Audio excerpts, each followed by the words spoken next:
Good morning, good beautiful morning. It is a Wednesday, April 22nd, 9 a.m. It's time to get started. Start your day and let's get rolling.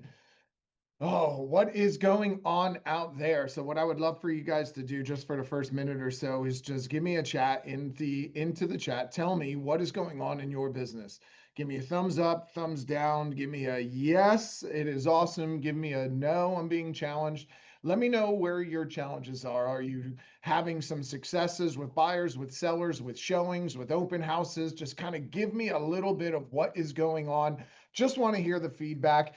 Once you give some feedback, if you need a little more help after that, do me a favor, reach out to your manager, your coach, whoever that is that you've been connecting with right after that, right after you send that message to me in the chat. Send it to them and tell them what you need to be able to show up a little bit different or a little bit better today, whatever that is. So we always have to be looking to grow just a tiny bit. We're looking for progress, not perfection, right? So practice makes progress. Practice makes progress. Fact, practice makes progress. All right. So let's just talk about what we have going on. One word, Iran. That's true. So whatever we also have to understand that we don't get the life that we want. We get the life that we focus on. Okay. So we get the life that we focus on. If we're focused on the news, if we're focused on it, and I understand this doesn't mean that the things aren't happening. It doesn't mean that the things do not impact. That's not what it means. It doesn't mean be ignorant and ignore everything. What it means is shift your focus because the reality is there's always more than one truth that is available. We create a truth in our mind through focus. The focus that we have, whatever we focus on, is the life that we will create. If I focus on that Iran, foreign politics, gas prices, interest rates, if that's what I focus on, then I'm going to find more reasons to be affected by that. Again, it doesn't mean it's not happening. And I get this all the time from people who say, yeah, but it's happening. It is. But what else has also happened? What else has also happened is I'll get in and show you the stats that we've had more pending sales right now than we've had in the last 4 years. We've had a year over year increase, a month over month increase in pending sales. There will always be 4 million home sales every single year, regardless of what goes on with politics, elections, wars, Iran, interest rates. It's going to happen. Your job is to find the buyers or sellers that are going to move anyway because they're doing it right now. Let me show you and prove to you I do this every day, at least once a day. So the reality is right here in your market watch, every single one of you has this if you're on Stellar MLS. It is a simple market watch. You can look here, cross property, all properties, rental properties, commercial properties, residential properties, everything. There has been in the last 7 days, just in Stellar MLS, there has been new listings, 11,150 new listings just in the last 7 days in the Stellar MLS markets. So sellers aren't selling. Yes, they are. And that number is high. It is at least 2,000 higher than what it was 3 months ago. We were only seeing 8 to 9,000 new listings, 9 to 10,000 new listings. Now we're getting up over 11,000. Yesterday it was closer to 12,000 by the end of the day. Then we see our buyers buying, pending sales, 9,231. Yesterday, that number was close to 10,000 by the end of the day. So buyers are going to buy, sellers are going to sell. There will be 4 million home sales, regardless of what is going on in the market. Buyers are going to buy, sellers are going to sell. It is our job to select our focus. We cannot allow these things to impact the direction in which we focus. We have to face them and do it anyway. And we have to select and choose what we will focus on because, again, we do not get the life that we want. We get the life we focus on, whatever our perspective is. So let's just read through a couple of these so we can just understand. We're seeing everything, every side of it. Just because you're not being very busy, very successful, getting a lot of showings doesn't mean that it's not happening in the market. Just means sometimes we might need to select a different choice. So We've got very little volume. Volume of what? Volume of showings, volume of activity, volume of calls, a volume of what? Business is awesome. So two completely different perspectives right there. We got the one word, Iran. Yeah, absolutely. Being challenged by non-responsive clients. Understood. I have 3 clients I'm working with, and 2 are working towards getting the home ready to list. One is at the tail end of probate. The other has major repairs being done. Awesome job, Chris. Working on it. I know it's out there, and I just need to go out and get it. I thought that said non-responsivitis.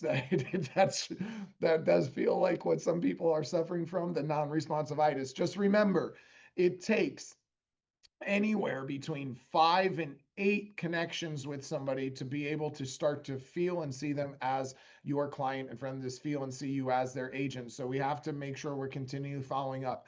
I know it feels like you're bothering them. I know it feels like you're might be pissing them off, but that's all in your head. It's only important to them when it's important to them. You've all done it. You've all went to a website, put your name, phone number, and email in for something. And then when they reply right away with a text message or an email, you ignore it. And then a month, 2 months, 3 months later, you're still seeing that email come through like, oh, all right, I really need to do that right now. So you respond and you get them on a schedule to come out. It happens to everybody. It happens to your real estate clients. Yes, they will put their name, their phone number, their email in something. They will text you directly and say, I think we're ready to list or ready to buy. And you're going to get back to them. They're not going to reply for a day, a week, a month, 2 months, 3 months. They're going to do it. It happens. It's not important until it's important. We don't know what's going on in their world. So just give them that respect that they asked for, meaning they asked for the information. So I'm not going to give up on them.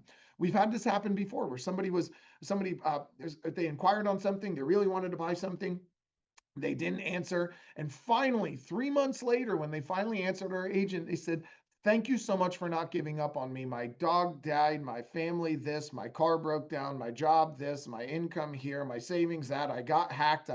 There was so much stuff going on that they couldn't even think to get out of their own way to call us back because they didn't want to waste our time.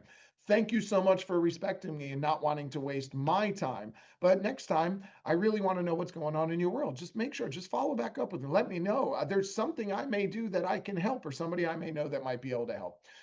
2 new listings, 2 closings within the last 2 weeks. They come in pairs. Awesome. So look, it's happening. There's stuff happening. Let's jump in and let me show you where it's happening so we can decide for ourselves what we are going to focus on. Right here. The spring is here. The spring is here. And what happens in the spring? What we always have happen in the spring, we have, well, at least what we typically always have happen, but the last 2 years we did not see it. Pent up demand is a real thing. We've had so many years of pent up demand and 2 years worth of serious pent up demand where buyers were seriously paused and sellers were still trying to sell and couldn't. So they decided to pause too. So we have a lot of pent up demand. So let's just look at what has transpired with this pent up demand. And let's understand that nationally, in the entire nation, there was 281,546 homes went under contract in the month of March. What happened 45 days ago, 50 days ago now? Carla said it best with her one word that was impacting, right? What happened 55 days ago, 52 days ago? There's a war that started 50 some days ago. So what happened 50 some days ago? That was the end of February, the last couple days of February. So you're telling me when a war started at the end of February, 52 days ago, 51 days ago or so, all of a sudden now, that long ago, right at the end of February, beginning of March, through the entire month of March, because we had 1 week, we had 2 weeks, we had 3 weeks, we had 4 weeks of a war going on, and buyers still decided, with gas prices at the highest they've been and interest rates spiking to 6.4% and then dropping a little, 6.3, up a little bit, dropping a little bit, that 281,546 decided that they're still going to go under contract with all of that going on.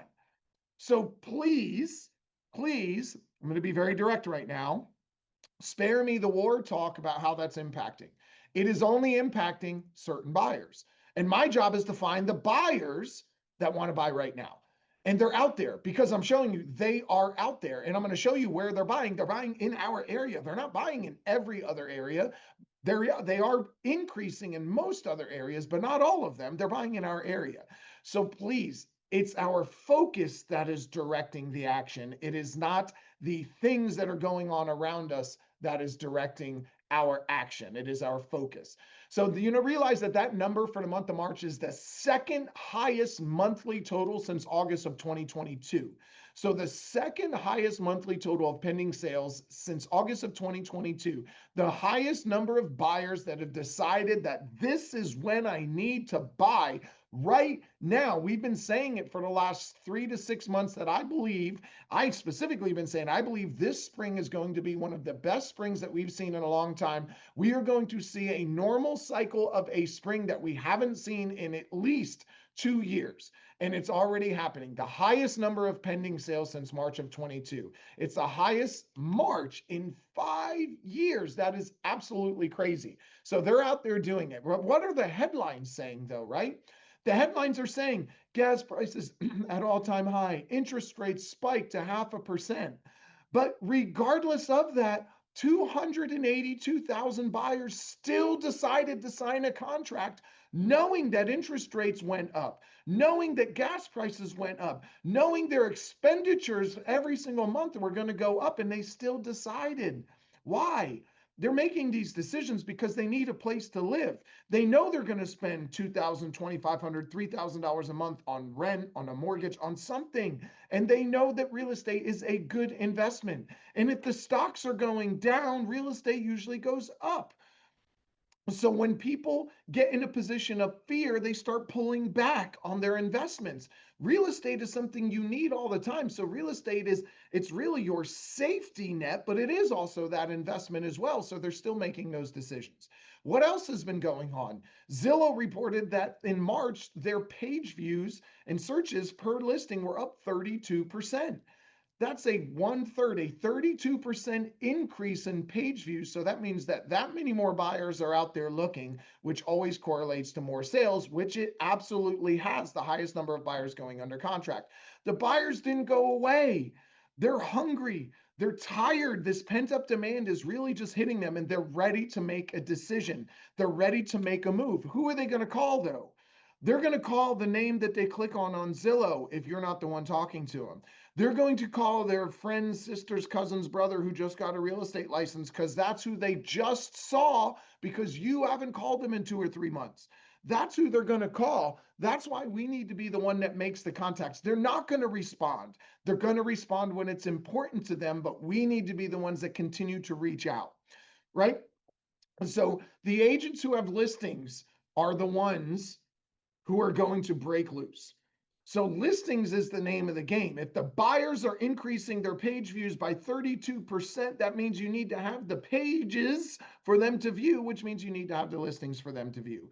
And if your buyers that are in your pipeline that have been stalled for a while, what's the best thing to call them about? Hey, just want to let you know I put a new property on the market. I know you're never going to move. I'm going to have to pry you out of your house by your cold dead hands, and your interest rate is 2%. And I get all of that.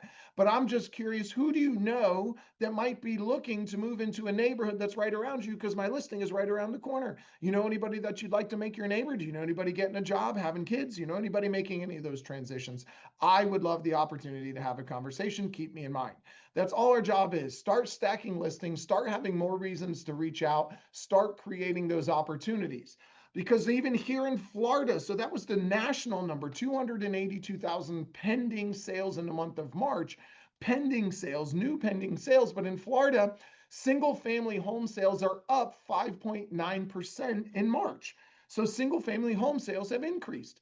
Last month, closed sales of existing single family homes statewide totaled 25,000, which is up 5.9% year over year from last year. So a 6% increase over what we did last year, because last year, again, we did not see that spring season. It didn't hit. Interest rates stayed too high. Sellers still were greedy, wanted too much. We didn't get that pending sales hit, but we're getting it right now. Condos and townhouses are up 12%.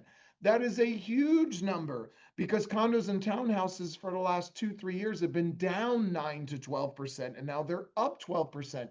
That is a major shift. So buyers are realizing that maybe there's an affordability play where they could get into a condo or townhome, or maybe they're first-time home buyers that don't want to take on a single-family home. They want all of the maintenance taken care of. We don't know what that is until we pick up the phone and call them and ask those questions. Meanwhile, for the first quarter of 2026, those are monthly numbers year over year. So let's look at the quarterly numbers year over year. So quarterly closed sales of single family homes total 59,174, which is up 5.3%. So month over month for the year, we're up. Quarter over quarter for the year, we are up. For condos and single family sales, they're up 9% for condo and townhomes, 5% for single family homes for the quarter. That just shows us that the Florida market is showing a more balanced and sustainable direction with a strong year-over-year gain that is just creating buyers that are being motivated and getting engaged, which means we need to get motivated and engaged. We need to meet them where they are. The buyers are in a place where they need the connection. They need us to reach out to them. Anybody in your pipeline that looked into buying, selling, inquiring, asking, talking, discussing, that in the last 2, 3, 4 years has done that, they need a phone call from us right now. Because if they don't get moving right now, the chances that they might get left behind because pricing could start to increase, because pricing is up too. The statewide median sale price for existing homes in March was 420,000, which is up almost 2% from the previous year. So that $400,000 home is now worth 408. That 420 home was just worth 411. So those are increasing as well. And that's what we're trying to help our buyers with, is affordability, getting in at a place where we can still negotiate, get them a better payment. The reality is that they're never going to pay the sales price for the home because they're never going to be in it for long enough to do so. The average person moves every 5 to 7 years. Right now, I think it's closer to 7 to 9 years. They're never going to pay $400-some thousand, $500,000, whatever the list price is whenever they buy the house. That's really not what we're focused on. So new pending sales of existing single family homes were up 3.3% in March and 7.1% for the quarter. So again, Florida, pending sales are up. Nationwide, pending sales are up. We are seeing that spring season hit completely different than it has hit before. Contract signing rose. This is nationally again. Contract signing rose in March, despite the higher mortgage rates, pointing to a pent-up housing demand. Everything is showing us that the buyers and sellers are tired. The demand is there. I don't mean to keep repeating myself. You really need to understand this. It doesn't matter what's going on. There's always going to be people impacted by the news. There's always going to be people impacted by the rates. There's always going to be people impacted by cash to close. There's always going to be someone impacted. But at the same time, there's always going to be someone impacted by a life decision that caused them to have to move or have to sell. Those are the ones we're after, because it's at least 4 million every year, and it is increasing this year. So we have more possibilities and more capabilities.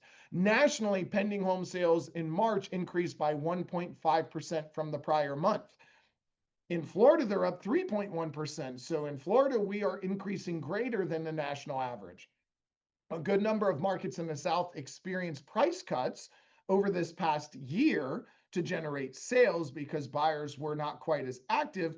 But in the South, we've recorded the strongest job growth, which that job growth has created buyers coming in to buy. So the price cuts and the job growth created affordability for buyers, and they've come out and bought. And then all of the strategies we have with our mortgage brokers and our lenders and our sellers and our concessions have given them the ability to create that affordability. So let's just look at our overall markets comparatively between the North, the South, West, Midwest. In the Northeast, they have a 4.4% increase month over month in pending sales, but a 6.5% decrease year over year. In the Midwest, it's a 1.3% decrease month over month. So people are not buying in the Midwest as quickly, and another decrease year over year. So the Midwest is struggling a little bit. But in the South, 3.9% increase month over month, 2.3% increase year over year in pending sales. People are buying in the South. Look at the Northeast, decrease year over year, decrease year over year, decrease year over year. Let's look at the South, increase year over year, increase month over month. So everyone else is trying to catch up. The Northeast has a month over month increase, but they're catching up from the last year.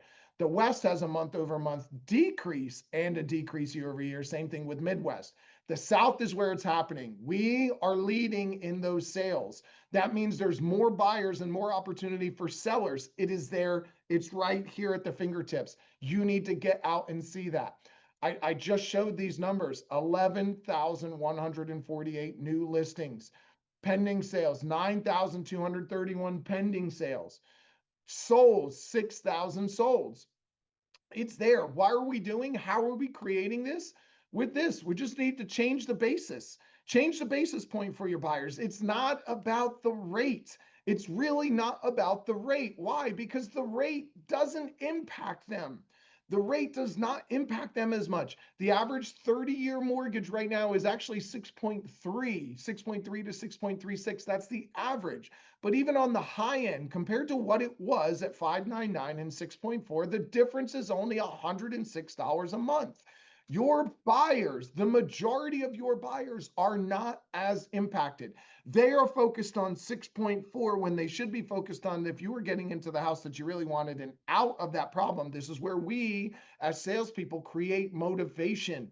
Motivation is how we influence them to make the decision they were already going to make, but they start stalling because the human brain is meant to keep them safe. So the minute something pops up, they're like, oh, interest rates are 6.4. Yeah, but did you realize it really only shifts your payment by about $100 a month? And with the right strategy, I can keep your payment right where it is. Let's call your lender. Let's get on the phone and talk about that. Because I know you're tired of that 2-bedroom, 2-bath condo with the 3 kids that you have. I know you're tired of not having the home with the pool, especially as hot as it's gotten recently. I know you're tired of driving to that job for 45 minutes every single day and an hour and 15 minutes on the way home because it gives you less time to spend with your kids. I know that you're tired of that. And if I could show you how nothing has changed over this last 45 days to impact your payment, because I can get you the same payment with those right strategies, would you still be open to looking at that home that you favorited yesterday,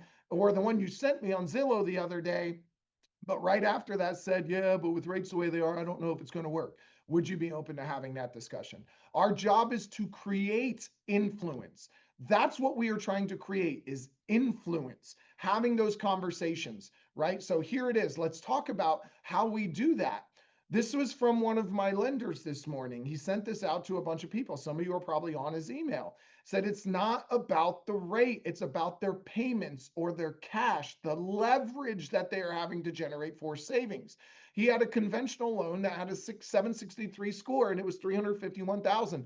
The buyer wanted to minimize the cash out of pocket at closing. So they took a 6.5% rate and received nearly $7,000 in lender credits to go directly to her closing costs because the seller was not willing to give as much as they needed. So they took a larger rate, a higher rate, because again, it was about their payment. Are you okay at that payment? Yes. Do you want to get into the home that you've always wanted? Yes. This is how we can do it. Are you okay with that payment at this price? And can you make this monthly payment? Yeah, especially if I get to keep that much money in my pocket. I'm happy to do that because then I will have the reserves to make any of those payments if anything happens, and I can cover 6 to 8 months worth of payments by keeping this much money in my pocket. We had another FHA one. The buyer had limited funds and the seller was not offering concessions, could not going to happen. So they took a 599 rate instead of the 5455 that they could have got. They got about $8,000 in credits and covered the majority of the costs.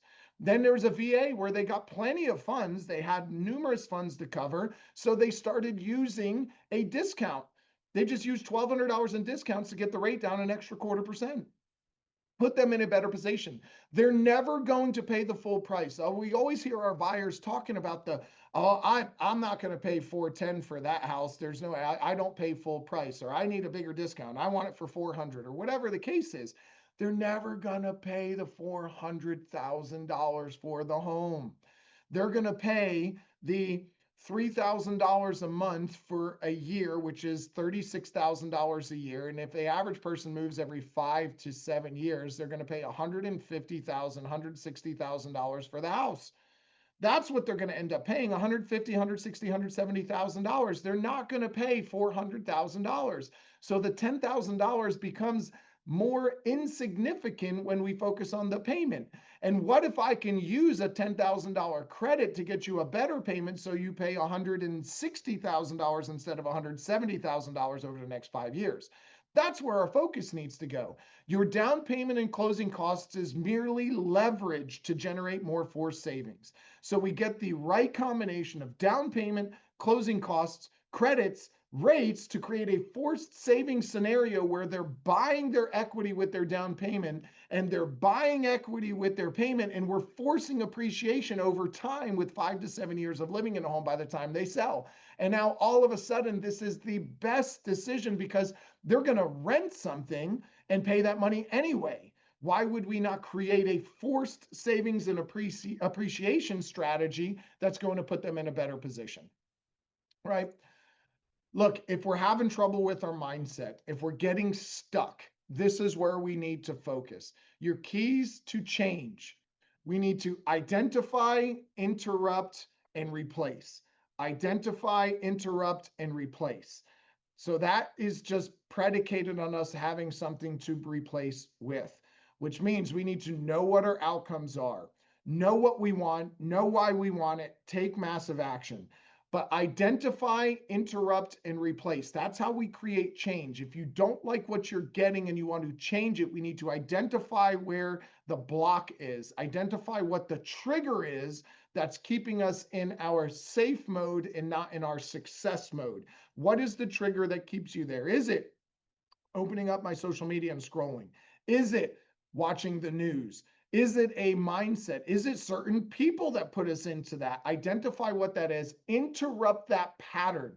Identify what that trigger is, interrupt the pattern that's creating that you go to. So interrupt the pattern. If every time you pick up your phone and you see something on your phone that makes you start to scroll, maybe we change your screen on your phone. Maybe you change the ringer on your phone. Maybe we have to schedule an alarm on your phone. If being around somebody triggers you, maybe we need to create a different mindset or a different focus to get away from those people. But identify, interrupt, and then replace with the thing that's going to create success rather than keep you safe. Safe is really just a construct that we've created where all you're doing is keeping yourself in the same place. If we want to do something different, it's going to be new. It's going to feel a little challenging. It's going to feel a little scary, which is not safe. So your brain's going to try to talk you out of it. So we need to be focused on our outcomes and our reasons why we're doing it that give us a stronger purpose to keep going. That's the thing that keeps us going. Know what you want, know why you want it. Take massive action. In that moment of making the decision to identify that pattern, interrupt the pattern, and replace it, that's when we take massive action. Do something that's going to bring us closer to that goal, that's going to tell our brain that it's okay as we go and do this, and then repeat that and continue repeating that. Everything we do is patterns. So the place that you are has been developed by a pattern that you created to get to that place.